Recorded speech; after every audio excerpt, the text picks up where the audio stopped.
కారం రంగు రుచితో ఉంటుంది. ఆచి మిరపపొడి అదరగొట్టే కారం రంగు రుచి. మీడియా మిత్రులందరికీ హృదయపూర్వక ధన్యవాదాలు తెలియజేస్తున్నా. ఈ ప్రెస్ మీట్ చాలా చాలా చాలా ఇంపార్టెంట్ ప్రెస్ మీట్ ఇది. అంటే ఎలా చెప్పాలి, ఎలా స్టార్ట్ చేయాలి అని మాత్రం నాకు తెలియదు. ఎలా ముగింపు చేయాలంటే చెప్పగలుగుతాను. ఎలా అంటే ఒక సామెత చెప్పారు పెద్దలు గతంలో, ఏమి జరిగినా మన మంచిగా అంటారంట. నా విషయంలో 26 రోజులు అదే జరిగింది. 26 రోజులు గత నెల 8వ తారీఖు, దాని ముందు అనుకోండి 6వ తారీఖు జగన్మోహన్ రెడ్డిని చిట్టిరెడ్డి అని 2.0 అని పోస్టర్లు పెట్టిన తర్వాత ఆ రోజు మరుసటి రోజు నుంచి 8వ తారీఖు నుంచి నా మీద ఎలా ఒక మనిషిని ఎలా తొక్కాలో, ఒక మనిషిని ఎలా ఇబ్బంది పెట్టాలో, ఒక మనిషిని ఎలా చంపేయాలో మానసికంగా అన్ని చేశారు నా మీద. నిజంగానే నేను ఆ రోజు నుంచి ఈ రోజుకి ఒకటే చెప్తున్నా, ఇద్దరికి మాత్రం నా జీవితాంతం రుణపడి ఉంటా. ఇద్దరికే జీవితాంతం రుణపడి ఉంటా. వాళ్ళకి నేను చచ్చే వరకు కూడా రుణం తీర్చుకోలేనంత రుణం చేయలేనేమో. వాళ్ళిద్దరిలో ఒకరు వచ్చి మా అధినేత పవన్ కళ్యాణ్ గారు, తప్పు చేయలేదు వాడు, పక్కన పెట్టండి, విచారణ వివరణ కోరిన తర్వాత తీసుకుందామని చెప్పి పవన్ కళ్యాణ్ గారు ఆ రోజు, అంటే వాస్తవాలు తెలియాలి, ఒక ఆరోపణలు వచ్చినప్పుడు ఆ ఆరోపణలు వాస్తవాలుగా తెలుసుకోవాలని చెప్పి పవన్ కళ్యాణ్ గారు నన్ను నమ్మారు. రెండోది మీరు మీడియా, నేను తప్పు చేశాను లేదు మీకు అందరికీ కూడా తెలుసు. మీరందరూ కూడా 20 సంవత్సరాలుగా చూస్తున్నారు ఈ తిరుపతిలో. మీడియా, పత్రికా విలేకరు ప్రతి ఒక్కరికి కూడా పాదాభివందనాలు తెలియజేస్తున్నా, ఇంక్లూడింగ్ సాక్షితో సహా. ఎందుకంటే సాక్షిలో కూడా వాళ్ళ యాజమాన్య జీతం కోసం వాళ్ళు పనిచేస్తున్నారు పాపం, కానీ వాళ్ళు కూడా మిత్రులే. సాక్షిలో ఉన్నారు కూడా నాకు తెలిసిన వ్యక్తులు ఉన్నారు, నా శ్రేయోభిలాషులు. సాక్షి పేపర్లో కింద స్టాఫర్ నుంచి ఇన్ఛార్జీల వరకు నాకు తెలిసిన ఉన్నారు. 15 సంవత్సరాలు నాకు అంత మిత్రులే, కాబట్టి వాళ్ళకు కూడా కృతజ్ఞతలు తెలియజేస్తున్నా. అలాగే ప్రతి మీడియా కెమెరామ్యాన్, రిపోర్టర్లు, స్టాఫర్లు, ఇన్ఛార్జీలు, బ్యూరోలు ప్రతి ఒక్కరికి నా పాదాభివందనం. ఎందుకంటే నన్ను నాతో పాటు ఉన్న వాళ్ళు నమ్మలేదు, కానీ మీరు నమ్మారు నన్ను. కిరణ్ తప్పు చేసినా లేదా మళ్ళీ మాట్లాడదాం. కిరణ్ తప్పు ఆరోపణలు మాత్రం వచ్చాయి, అవి వాస్తవాలా కాదా మళ్ళీ మాట్లాడదాం. అతను వాయిస్ వినిపించాలి, అతను ఏం చెప్తున్నాడు వినాలి. ఒక సైడే మాట్లాడకూడదు, ఎప్పుడు కూడా రెండు పక్కలు వినాలని చెప్పి తిరుపతి మీడియా చూపించిందండి. హ్యాట్స్ ఆఫ్, నిజంగా చెప్తున్నాను. మీరు కానీ లేకపోయి ఉంటే నిజంగా కిరణ్ రాయల్ అనే వ్యక్తి ఈరోజు ఫోటోలు పూలమాలేసి కూర్చునేవాడు. మనము వాస్తవం చెప్తున్నాం. అంత ఇబ్బంది పెట్టారు నన్ను మానసికంగా, నా కుటుంబాన్ని, నా చిన్న పాపని, కులాన్ని. 20 సంవత్సరాల తిరుపతి రాజకీయాల్లో కిరణ్ రాయల్ అనేవాడు మాత్రం బలిజోడు. మొన్న వచ్చేసరికి సమస్య వచ్చేసరికి కిరణ్ రాయల్ బలిజోడు కాదని చెప్పి వైసీపీ నేతలు మాట్లాడటం. ఎన్ని విధాలుగా వ్యాపారాలు అంటాడు, ఒకడు రకరకాలుగా అంటాడు.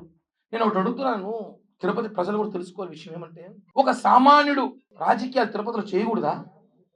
అబ్బా కొడుకులు, మామ అల్లుళ్ళు, బావ బామర్దులు, అత్త అల్లుళ్ళు రాజకీయాలు చేయాలి.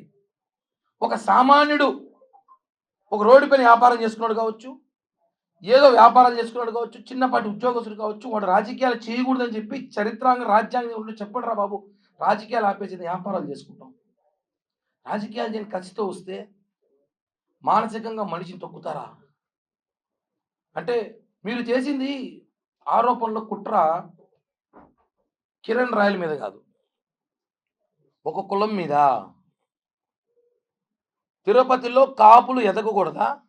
అంటే ఏంటి?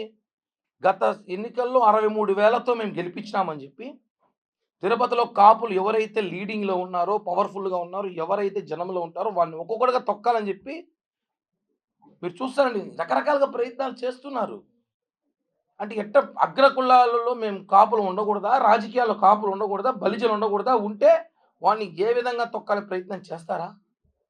నేను మొదటి రోజు చెప్తున్నాను, అది ఓన్లీ కేవలం ఆ మహిళకు నాకు ఆర్థిక లావాదేవీలు మాత్రమే ఉన్నాయి. అందరికీ ఇప్పుడు ఇక్కడ ఎంతమందికి అప్పులు, మీకు అప్పులు లేవా? ఈ తిరుపతిలో ఎవరికి అప్పులే లేవా? అందరూ నిజాయితీగా డబ్బులు తీసేసుకొని పర్ఫెక్ట్‌గా కట్టేవాళ్ళు ఉన్నారన్నా చెప్పండి. సన్మానం చేస్తే ఇంటికొచ్చి. అప్పులు, ఆర్థిక లావాదేవీలు, వ్యాపారాలు వేరండి. దాంట్లో ఉన్న లావాదేవీలు, గొడవలు జరుగుతాయి. డబ్బులు తీసుకున్నప్పుడు జరుగుతారు. తీసుకున్నప్పుడు ఒకరోజు సమయానికి ఇవ్వలేకపోతాం. ఒక నెల ఇవ్వలేకపోతాం. ఒక సంవత్సరం ఇవ్వలేకపోతాం. అది ఆర్థిక లావాదేవీలు తీసుకొచ్చి, ఆ మహిళని పాపం రాజకీయ నాయకులు వాడుకోవడం కరెక్ట్ కాదని మొదలే చెప్పాను నేను. ఒక అమ్మాయిని రాజకీయాలు లాక్కండి. అది ఆర్థిక లావాదేవీలు మేము సెట్ చేసుకుంటాం. మాట్లాడుతున్నారు. సెటిల్ అవుతుంది. అంతేగాని ఆమెను తీసుకొచ్చి నువ్వు ఇలా చెబితే మేము డబ్బులు నీకు ఇస్తాం. నువ్వు ఇలా కిరణ్ రాయల పైన మాట్లాడితే నీ ఆర్థిక ఇబ్బందులు తొలగిస్తాం. కిరణ్ రాయలు మానసికంగా ఏడిపిస్తే నీకు సెటిల్ చేస్తాం. నీ కొడుకు సెటిల్ చేస్తాం అని చెప్పి రాజకీయ ట్రాప్‌లో ఆమెను ఇరికించాను. గతంలో చెప్పా, ఇప్పుడు చెప్పా. ఇక చెప్పను కూడా. ఎందుకంటే ఆ ఇష్యూ క్లోజ్ అయిపోయింది కాబట్టి. నిన్న తను ప్రెస్ మీట్ పెట్టి చెప్పడం, కోర్టులో కేసులను వాపస్ తీసేసుకోవడం, ఇవన్నీ కూడా చెప్తాను కదా! అందరూ ఉంటారు. చాలామంది రాత్రి నుంచి కడిగిన ముత్యంలాగా వచ్చావు. కడగని ముత్యంలాగా నేనైతే ముత్యమే. కడిగారో లేదో నాకు తెలీదు. నేనైతే ముత్యమే. ఒక మనిషిని నాశనం చేయడానికి సోషల్ మీడియా కూడా పనికొస్తుందని చెప్పి నాకు మొన్నే తెలిసింది. ఎంత దారుణమైన ట్రోలింగ్ చేశారంటే నన్ను, నా కుటుంబాన్ని, నాతో పాటు ఉన్నోళ్ళని. నేను ఒకటే అంటున్నాను. ఈరోజు ఈ ప్రెస్ మీట్ ద్వారా బాధేసి చెప్తున్నా. మనసులో బాధతో చెప్తున్నా. 26 రోజులు నేను చాలా నేర్చుకున్నా. దయచేసి ఇంకెవరైనా జీవితంలో రాజకీయాలు చేయాలన్నా, వేరే వ్యాపారాలు చేయాలన్నా పక్కనోళ్ళకి చెప్పకండి. అస్సలు నమ్మకండి. అందుకే నా పక్కన ఎవరిని పెట్టుకోవాలి ఈరోజు. ఒక్కడే వచ్చా. నమ్మకండి. చెప్పకండి. తప్పు. ఎందుకంటే 26 రోజులు నేను చాలా తెలుసుకున్నా. మనిషి ఇబ్బందుల్లో, బాధల్లో ఉన్నప్పుడు ఇద్దరే నిలిచారు నాకు చెప్పాను. ఒకటి పవన్ కళ్యాణ్ గారి ధైర్యం, 2 మీడియా, ఇంకా మహా అయితే కొంతమంది వేరే దేశాలలో ఉన్న జన సైనికులు రోజు ఫోన్లు చేసి అన్నా మేమున్నాం భయపడకని అనేసి. అంటున్నారు. నేను కాదని చెప్పట్లేదు. ఇక్కడున్న కొంతమంది జనసేన ఉన్న అందరూ ఉన్నారు. అంటే ఒకరొచ్చి చెప్పేస్తే దాన్ని నమ్మడం అంత ఈజీ కాదు. దాని వాస్తవాలు తెలుసుకోవాలి. ఒక అడ్వకేటో ఎవరో ఉన్నాడు మొన్న ఆయన. ఈ ఇష్యూలో అతను ఒక ఆయన అడ్వకేట్ లాంటి వాడు. అడ్వకేట్ అది కాదు. అతని పేరు కూడా నేను చెప్పను. ఉప్పల్ బాల్ అంటాం మేమందరం అతను. అతను ఇప్పుడు ఒక సమస్య వచ్చిందండి మనకి. ఆ సమస్య అడ్వకేట్‌కి చెప్పుకుంటాం. సార్ నాకు ఇలా మోసం జరిగింది. ఇలా నాకు అన్యాయం జరిగింది. నాకు డబ్బులు రావాలంటే తను ఏం చేయాలి? కోర్ట్‌లో పిటిషన్ ఎయ్యాలి. కోర్ట్‌లో వాదించాలి. సాక్షి టీవీ, సాక్షి పేపర్‌లో కాదు. తను ఏం చేశాడు? కిరణ్ రాయల పైన ఆరోపణలు ఉన్నప్పుడు నువ్వు ఆరోపణలు కోర్ట్‌లో చూపించు. అంతేగాని డిబేట్‌లు పెట్టి నీ పబ్లిసిటీ పిచ్చి కోసం నన్ను వాడుకోవడం కరెక్ట్ కాదు. నీ మీద కేసేస్తా. తిప్పిస్తా తిరుపతికి. ఛార్జీలు కూడా నేనే పెడతాను నీకు. అప్ అండ్ డౌన్ ఛార్జీలు కూడా తిప్పిస్తా. సాక్షి మీద కూడా కేసు వేస్తున్నా. చెప్పాను ఆల్రెడీ చేశాను. ఒకటండి, ఒకరొచ్చి మాట్లాడేస్తే మహిళ మాట్లాడేసింది. అంతే. నమ్మేస్తారు జనం అంతే. వాస్తవం. ఆమె ఎందుకు మాట్లాడింది, ఎవరు మాట్లాడిచ్చారో తెలుసుకోలేకపోయారు జనం. అదే బాధ. ఆ మాటల్లో మాట్లాడే మాటలు నన్ను నిజంగా చెప్తున్నా మొండి నా కొడుకేమంటాను కానీ నిలబడ్డా. ఇంకోడైతే నా ప్లేస్ చచ్చిపోయింటాడు. కుటుంబం మొత్తం ఆత్మహత్య చచ్చిపోయి ఉంటుంది ఈరోజు. నేను చాలా గట్టిగా నిలబడ్డా. మీకు తెలీదు. కేవలం ఈ రోజు కోసమే. నా క్లీన్ చిట్‌తో నేను బయటికి రావాలని చెప్పి నిలబడ్డా. సమయం పట్టింది. ఎక్కువ రోజులు పట్టలేదు. తప్పులు ప్రపంచంలో కిరణ్ రాయలు తప్ప ఇంకెవడు తప్పు చేసాడు లేడయ్యా. నా గురించే దేశమంతా మాట్లాడుకుంది. కరెక్ట్ కాదండి. వాస్తవాలు తెలుసుకోండి. ఏం జరుగుతా ఉందో ఏంటో. ఆవేశంలో ఆవిడ కూడా నా మీద చాలా మాట్లాడింది. నేను కూడా చాలా మాట్లాడా. అవన్నీ ఒక స్టాండర్డ్ కూర్చొని పోతా ఉంటాయి. కోపంలో రకరకాల మాట్లాడుతుంటారు. అవి కామన్. అవి ఆర్థిక లావాదేవీలు గతం నుంచి ఎన్నోసార్లు చెప్పా. దాని మీద రాజకీయం చేయొద్దనేసి. బాధాకరం వేస్తుందన్న. కంట్రోల్‌లో ఉన్నాను. లేకపోతే చెరువు అయిపోయేది కన్నీళ్ళతో. చాలా కంట్రోల్‌గా ఉన్నా. చాలా కంట్రోల్‌గా ఉన్నా. మా నాయకుడే మాకు ఇన్స్పిరేషన్. తప్పు జరిగి దాన్ని ఆన్సర్ వచ్చే లోపు నానా బీభత్సం చేసి 25 రోజులు 26 రోజులు అయింది నా ఇంట్లో సభ్యులు బయటకు వచ్చి. నిన్నటి దాకా కూడా బయటికి రాలా. అంటే తప్పు గురించి కాదు కానీ ప్యాంట్లు జిప్పిపి చూపించిన వాళ్ళు బాగుంటారు. భార్యలను వదిలేసి 2-3 అమ్మాయిలతో తిరిగేవాడు బాగున్నాడు. గంట అరగంట సొక్కాయలు ఇప్పేసినప్పుడు బాగున్నాడు. అసలు ఈ వీడియో ఒరిజినలా కాదా అనేసి ఆ అమ్మాయి చెప్తా ఉంది. ఆ వీడియోలో ఏముందో లేదో మీరు చూసారు. ఏం చూసారు, ఏం చేయాలి మాట్లాడడం అంటే అర్థం చేసుకోండి. కిరణ్ రాయల్ కుటుంబాన్ని నాశనం చేయాలని ప్రయత్నం చేశారని చెప్తున్నాను కదా. నేను దీనికన్నా ఎమోషనల్ కాలేను. నాకు ఎమోషన్ తెలియదు బేసిక్గా. చాలా నాశనం చేయాలి, కిరణ్ రాయల్ కుటుంబాన్ని నాశనం చేయాలి అన్న ఒక ప్రయత్నం దాంట్లో చేసిన భాగమే కాదు చెప్తున్నాను. నేను నా కుటుంబం కాబట్టి నిలబెట్టాం. లేకపోతే ఈ పాటికి మీకు తెలియదు. మీరందరూ కిరణ్ రాయల్ ఈ మధ్య ఈ ప్రెస్ మీట్లో దాన్ని ఈ 10 రోజుల్లో చూస్తారు. ఈ 10 రోజుల్లో మేము ఎంత మానసికంగా నలిగిపోయామో మాకు మాత్రమే తెలుసు. నిన్నటి రాత్రి వరకు కూడా సరిగ్గా నిద్రపోని రాత్రులు గడిపాం మేము. అంటే అన్న అప్పు వేరు, మర్డర్ వేరు, జైలుకి వేరు. ఆరోపణలు చాలా కష్టం, నిందలు భరించలేవు. తిరుపతి తొట్టుంది.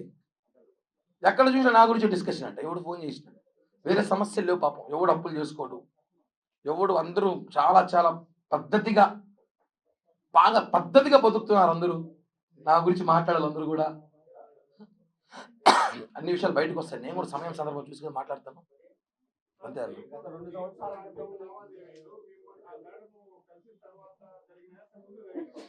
ఏదన్నా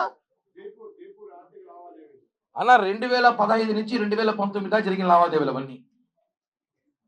జైపూర్ ఇష్యూ 2021 కేసు అది మాకు సంబంధం లేదు.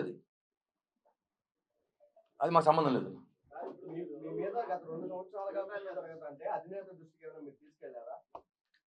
అందరికీ తెలుసు ఆ విషయం. అది తెలుసు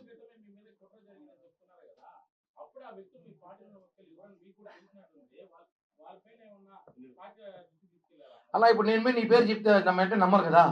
బయటకు వచ్చాక నమ్ముతారు. ఇప్పుడు నమ్ముతారు.